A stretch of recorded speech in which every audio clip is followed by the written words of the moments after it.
Oh, I'm sorry. Go ahead, Karen. Well, I was just going to say, I mean, I think what Jennifer just said is so critically important in this moment in our country and in our history, given who is in the White House. And I've long believed that, and I hope that as people reflect, particularly Republicans, reflect on the passing of John McCain. I mean, Donald Trump is not going to change, but Republicans and the Republican Party can absolutely change. They can absolutely look at someone like a John McCain and that legacy and that humanity. And again, there was a lot I didn't agree with them on, but they can change and decide that's the direction they want to take their party back in, is to be more like a John McCain and less like Trump. There's this choice there, and I hope that I hope people reflect on that in this moment. And yeah, indeed. And Joe Conason, I'm old enough to remember when the Republicans incredibly denigrated Bill Clinton for choosing for not serving in the war in Vietnam. But we've come a long way towards somebody being able to denigrate,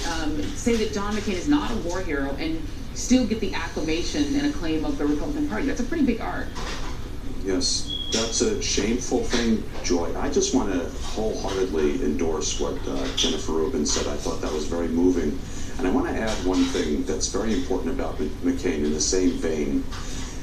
He was not just a war hero. He was a military, an advocate of the military, a military man who understood the deepest traditions of the American military and defended them, especially in the moment when the country was violating them in its use of torture against detainees. And John McCain courageously stood up and denounced that in a tradition that dates back to George Washington and includes what Jennifer mentioned about our responsibilities to the world, to stand forth as an example of what's right, of human rights, of standing up for humanity. That was an incredible moment in his life. Yeah, and he also continued to oppose Gina Haspel, the new CIA director, precisely because of that torture issue. Mark Updegrove, I want to give you the last word and ask you, we were just in the breaks trying to, off the top of our heads, think about if that kind of senator, that kind of person, whether you disagree or agree with them at the times, you can be critical of their decisions, but that kind of stature